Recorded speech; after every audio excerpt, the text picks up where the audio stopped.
darkness, my old friend. I've come to talk with you again. Well, hi! Fancy meeting you down here. Now that you're down here, let's go ahead and talk about crawl spaces and basements.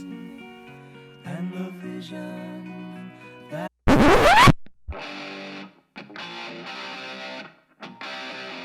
Alright folks, so underneath your home, you probably have a basement or a crawl space. Down south, you probably live on a slab, which is just a concrete slab poured on the ground, and your house is built on top of that.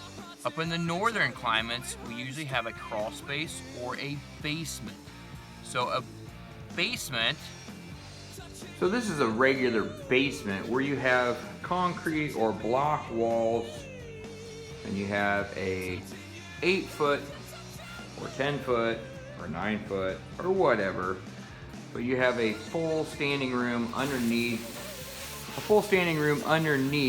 the space. This is also a basement. You can see it's an older basement. It has concrete block and stone. So some of this stone is kind of old, but this is one type of basement. Now this isn't a very big basement. It's only about 5.5 foot tall until you hit the joists. So the joists are what hold up your floor. And your joists are sitting usually on your foundation. So this is your basement. This is what is commonly in a basement, or what an older basement looks like. But a crawl space is essentially just an area you can crawl in. So this is the exterior wall, and it's not very deep in here.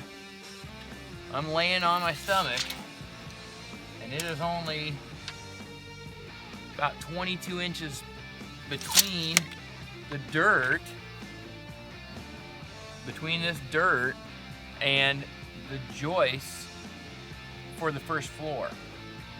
So a crawl space is meant to save a lot of money because you don't have to dig the walls down as deep. You don't have all that concrete, or in this case, you don't have all that stone that you have to put in, and it can save a lot of money. So a lot of times there's crawl spaces underneath parts of a house, and maybe a basement under a little section where they can put like the furnace and the water heater and things like that. So there's a lot of old houses that have crawl spaces. There's a lot of new houses that have crawl spaces too. So it just depends on who built your home and what they chose to put underneath the house. So there's a lot of stuff that actually goes on underneath your crawl space. Here we can see we have a flex duct for the HVAC, or the supplied heating.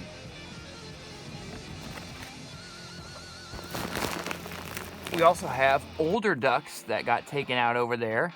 And then we have some wires that are run to a junction box. A lot of wiring happens underneath your crawl space as well. So a lot of stuff happens underneath the crawl space. You probably don't even think about what's underneath the floor that you're walking on. But this could be what you're walking on top of.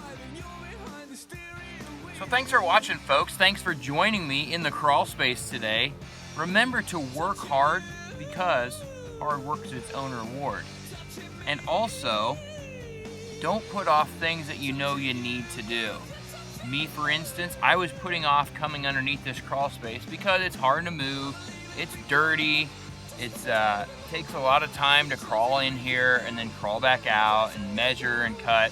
But don't put things off that you know you need to do. Don't procrastinate.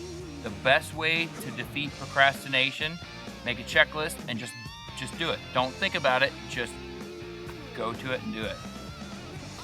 All right, you guys have a fantastic rest of your day, and I will see you later.